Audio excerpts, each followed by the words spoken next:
Hi, welcome to Navigating Health with Pacific Islander Communities, a learning course with the Asian Pacific Islander American Health Forum.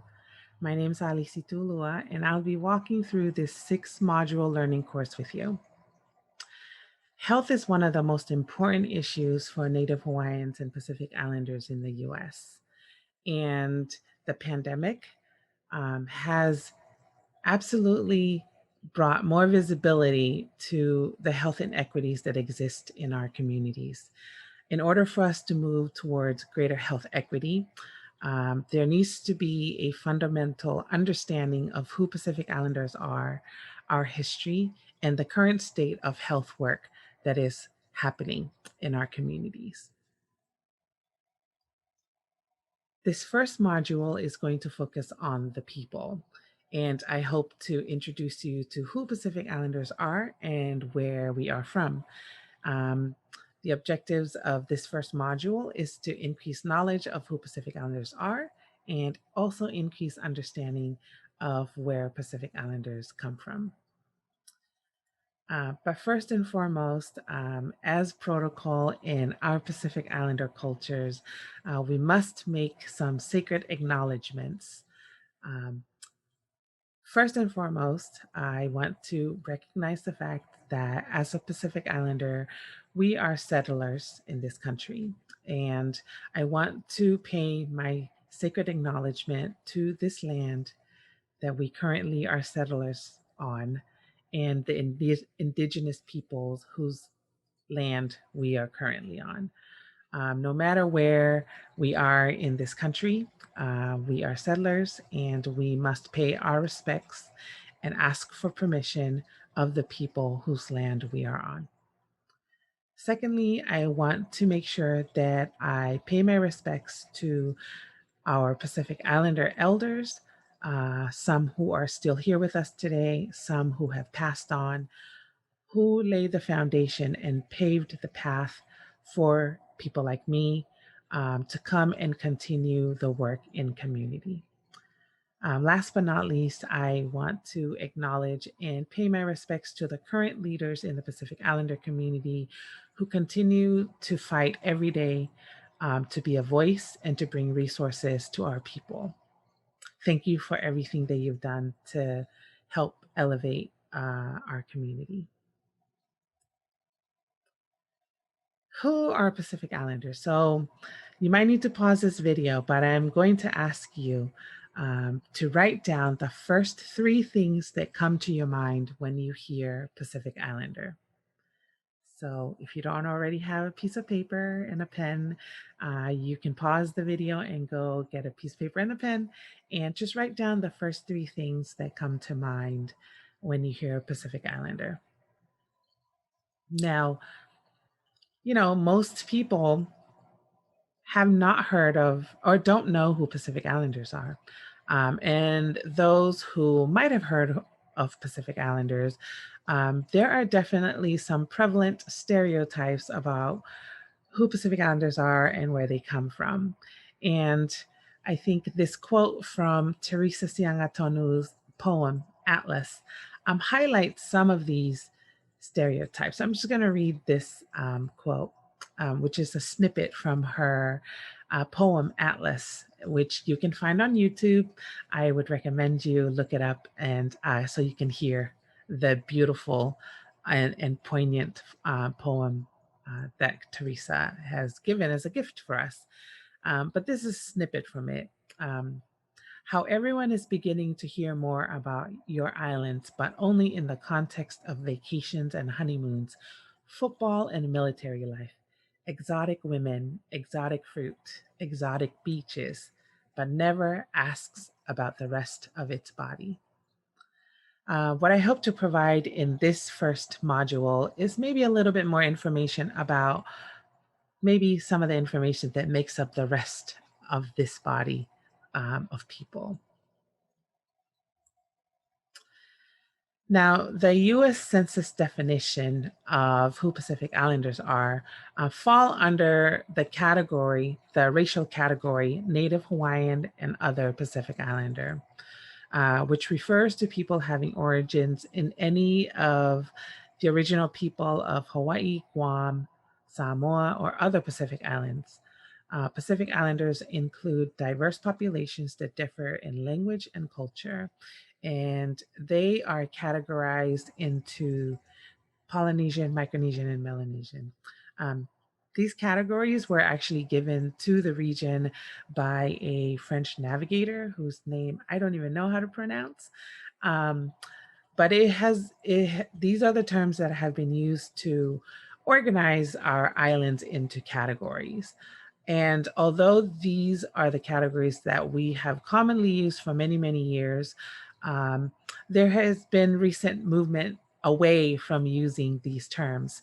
I will continue to use it because it's the most familiar way of categorizing our islands. However, I want to acknowledge the fact that many of our own scholars have started to move away from using this and have began to use terms like Oceania or Pacifica or the Pacific.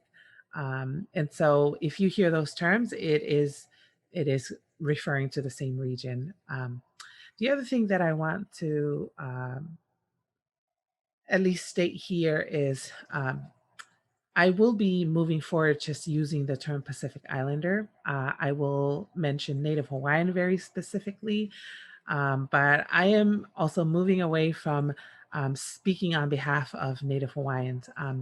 The fact that Native Hawaiians are named separately in this category is a way of indicating that Native Hawaiians, because Hawaii is one of the 50 states, Native Hawaiians are indigenous to their own land, and indigenous people that belong under the US. And I want to be careful about speaking on behalf of all of our people. I am one person. I cannot speak for everybody's experience, um, but I hope to be able to provide some very basic understanding about our community. We are not a monolith. We have many experiences, many different histories that form our experiences, and so I am. I want to be careful about speaking on behalf of Native Hawaiians because um, there's a whole set of other issues that come with being Indigenous people. Um, and it would be better if a Native Hawaiian person provide more information about Native Hawaiian community and more specifically Native Hawaiian health. So, where is the Pacific, or where are the Pacific Islands? Um, in Teresa's poem Atlas, she beautifully speaks to the fact that many times, if you look up any world map, most maps actually cuts the Pacific Ocean right down the middle, and really centers the land mass, the land masses. And so, um, as a consequence of that, many of our Pacific Islands are usually on the margins, literally, of those maps. And so this is one of the few maps where you actually see the Pacific Ocean centered and our Pacific Islands intact. And so I also like to use this map because it gives some context in terms of space, of where the Pacific is relative to the US, and where the Pacific is relative to Asia. Because, many of you that are watching are probably Asian Americans or work for Asian American organizations. I think it's important, as you remember where your ancestors might be from, and you know exactly where those places are, that you would be able to then place where the Pacific Islands are and have some context to where Pacific Islanders are from. Um, I had hoped to zoom in a little bit on the map so you can get a better idea of the many, many, many, many islands that make up the Pacific Islands region and how spread out it is. Um, and although, because our name says Pacific Islanders, and implies that we're people that exist on these islands, many our ancestors actually considered the ocean around the islands as also part of where they come from. And so, in essence, if the Pacific Ocean was a landmass and all of the Pacific Islands was part of that, it would actually be the largest landmass um, in the world. So, you know, the our people don't just come from the islands that make up this region, but also come from the ocean around those islands.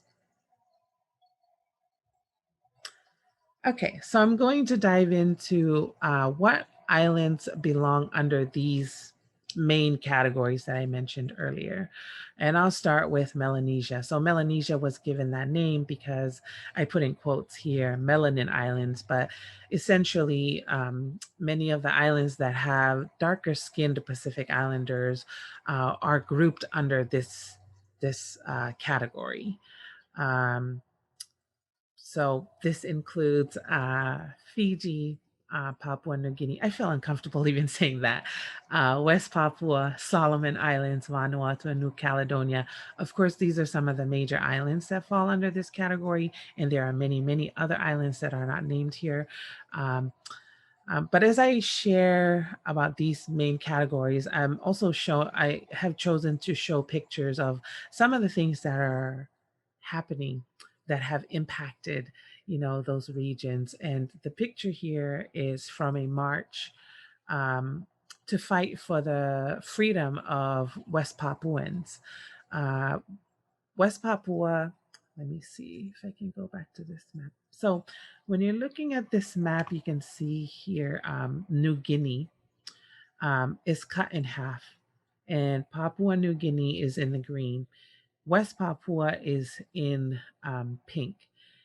Currently, West Papua is ruled by the Indonesian military, and there have been a fight by the indigenous people of West Papua to have their freedom and to get their land back. And there have been human rights violations. Many of them are not known because of media blackout in the region. But as many of us in the diaspora are trying to help elevate this issue, especially with those that are, you know, decision makers and have influence. We want to be able to help our brothers and sisters in West Papua elevate their voices around their freedom. The second category is Micronesia. So this name was given because the nations under this category are made up of small islands, because many of the islands that are part of Micronesia are atolls. Um, and so some of the nations that fall under here are Guam, Northern Mariana Islands, the Republic of Marshall Islands, Federated State of Micronesia, which includes Yap, Chuuk, Pohnpei, Kosrae, Palau, Nauru, and Kiribati. Again, these are some of the major islands. This does not capture everybody. But the picture that I'm showing here is from nuclear bomb testing that the US military conducted in some of the Marshall Islands in the late 1940s and early 1950s. And this bomb testing displaced many of the people that lived on some of these islands and more largely, uh, essentially poisoned the land and the ocean with nuclear radiation, something that continues to impact the people there who have really high rates of cancer to this day. Lastly is Polynesia. This is a category that most people are familiar with because you know it's been used in movies and uh, entertainment, and so most people are familiar with Polynesia.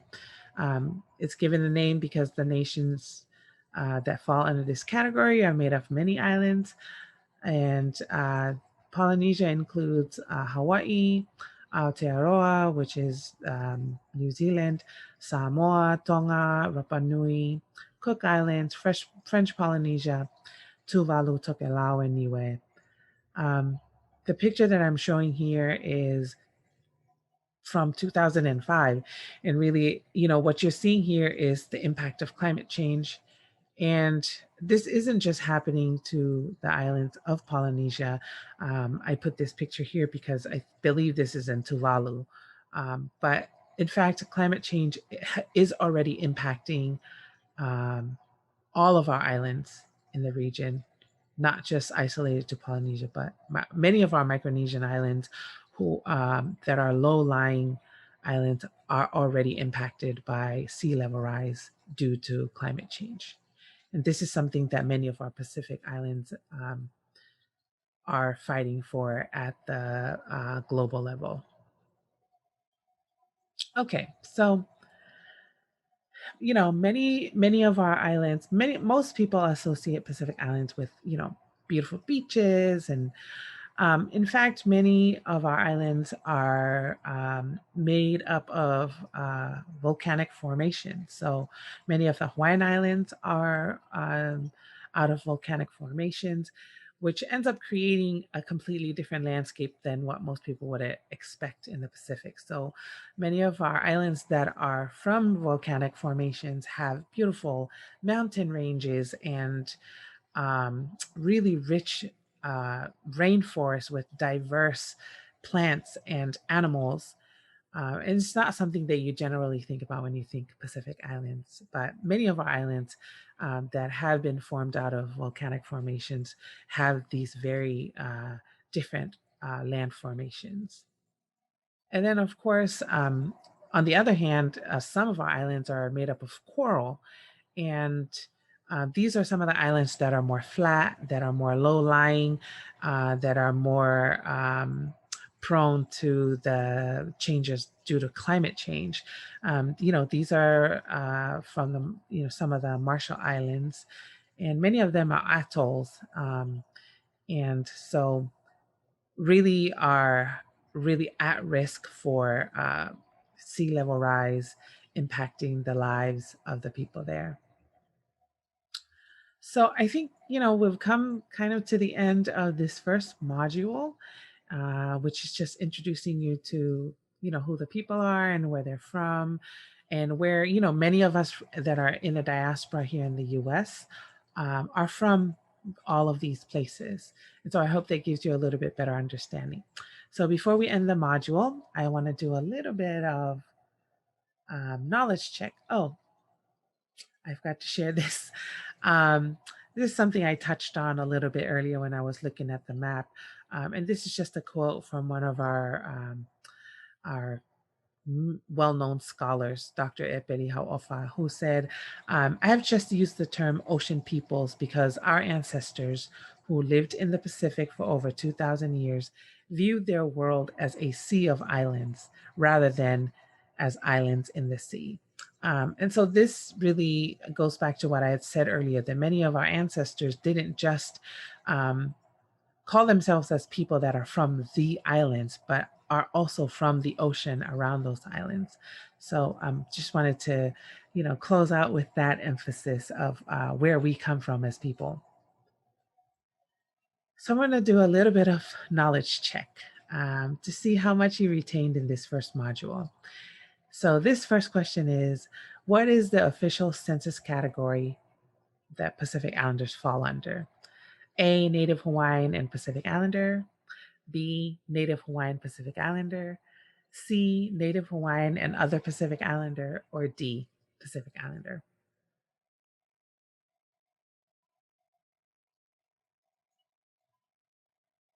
Okay, I'll give you the answer.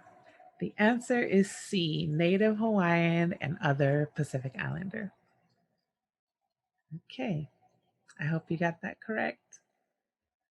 Okay, second question.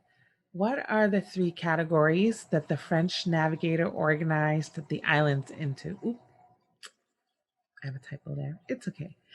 Um, A, Melanesian, Malaysian, Polynesian.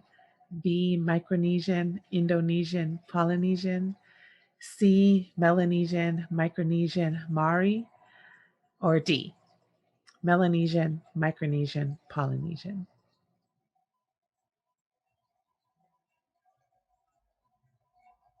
Do you have your answer?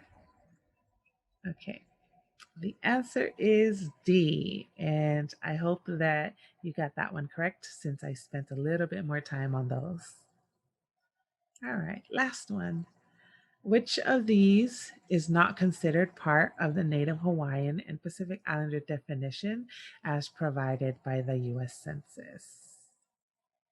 A, Pohnpei, B, Philippines, C, Niue, or D, Fiji?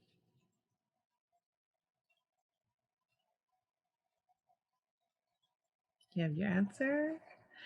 The answer is B, Philippines. Does not is not included in the definition of who Native Hawaiian and Pacific Islanders are. Okay, that's our last knowledge check question. And I want to leave you with a quote. I want to say thank you for being part of this first module. I hope that you learned something new and come back for the second module. And I'm going to leave you with this quote from our master navigator, Papa Maupiailug. If I have courage, it is because I have faith in the knowledge of my ancestors. Thank you and see you next time.